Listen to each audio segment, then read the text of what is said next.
So the first thing is that, get ways to alleviate the pressure. And what helps is that, number one, engage with your lecturers, engage with your tutors. You need to do that. Go to classes, right? If you're not going to go to class, you're going to spend tens and even hours, trying to cram a book that not even your lecturers have actually read, And then I say this a lot because people want to learn books the whole weekend, and then really you even retain 20% of that information. There's no point in doing that. So go to your classes, engage, ask questions. Why do I need to know this? Where is the trigger? How do I need to know that this is applying in the exam? Then take those tools, go immediately and relearn the information in your own words within a short space of time. I usually call it the 24-hour rule. Very important. Try to learn the information within 24 hours from the first contact session. Then immediately what you want to do is you want to go straight into the questions.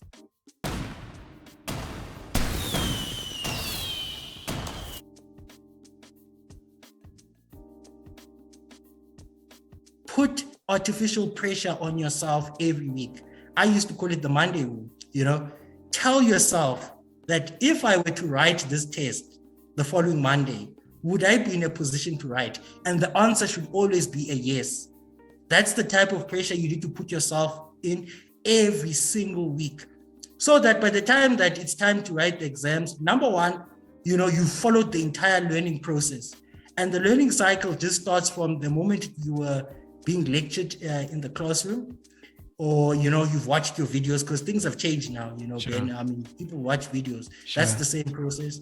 Then you need to go and learn that information within a short space of time, preferably within 24 hours from your first interaction. Then you need to do all of the questions, and as you do the questions, do them under exam condition. That's important. Then understand why you got things wrong within those questions.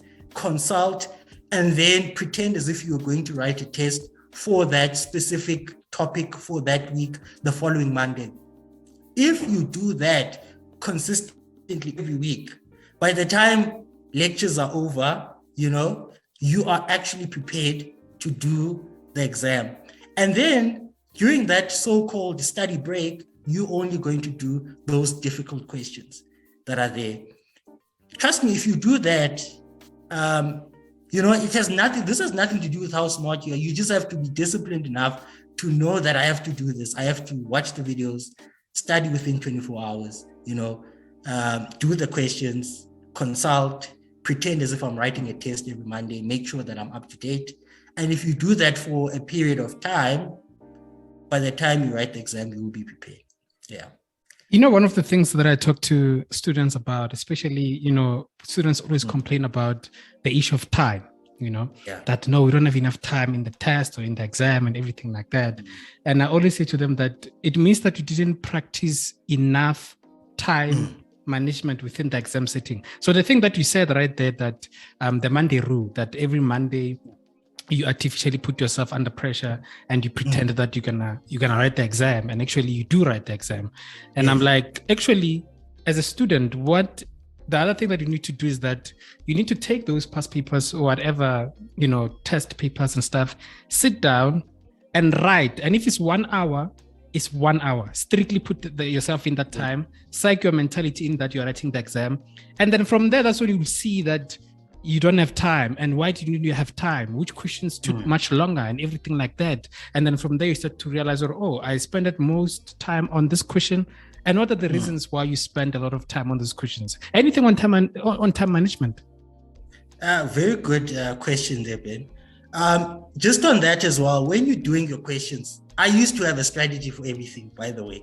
I used to have a strategy for going to class, a strategy for doing post-reading, and then I had a strategy for doing tutorials, right? Part of me doing tutorials, now, you make the analogy, you're not going to run a comrades marathon, right? The day before, if you never even practice to run like 20Ks or 30Ks, what's the point of you're going to burn out, right? So you need to practice how you play. The sports people like to say this, practice how you play. So in the tutorial, it's very important to simulate the exam environment as much as possible when you're doing tutorials. Simulate. So what does this mean, right? If you're in exam, number one, would you have your cell phone next to you? No, you wouldn't, right? So you need to switch off your cell phone. There's no point in you answering texts from friends and then going to do questions. I've seen students be like, I'm doing a tutorial, and then they spend 4 hours doing the same tutorial. Then I ask myself, why that tutorial is basically wasted in my view, because a tutorial is designed to put you under the pressure cooker so that you can start developing ways to cope with time pressure in the exam. Sure. So that's it. So you need to switch off your phone, time yourself based on, each of your course. So each course is different. Like I remember when I was still in CTA accounting, it used to be 1.5. So I hope the guys don't quote me. So it used to be like 1 mark, 1.5 minutes, something like that. Mm-hmm. So if I was having a 30 marker, 30 times 1.5 is 45 minutes. So that's the type of thing or logic that I used to follow when I'm timing myself. So go back into your past test exams. If you don't know this, get that information from your lectures, understand how long does a typical exam take, and really, get yourself already timed when you're doing those questions. Then when you're within that question, right, when you are doing the tutorial, isn't it you're simulating an exam? So in an exam, hopefully, if the listeners, people are listening here, you won't just give up easily, right? Even if you don't know something, it's not like now you'll go and take your book. The book is not there. So Put away your book. Don't refer to your book. Make up something. People don't realize a tutorial is there for you to make mistakes. I would rather get 0 for a tutorial. If I get 0 for a tutorial, then I'm so happy compared to if I get 100%. Why? Because if I get 0, it means, wow, I didn't know anything here. So had I done this in the exam, I would have failed. So thank goodness I picked it up now. If I get 100, just try to, do something that I probably didn't have to do, But then also getting 100 is also important, right? Because you need to build confidence. So exams or tutorials do a lot of things for you. Number one, they teach you how to do pressure. So what I used to do, right?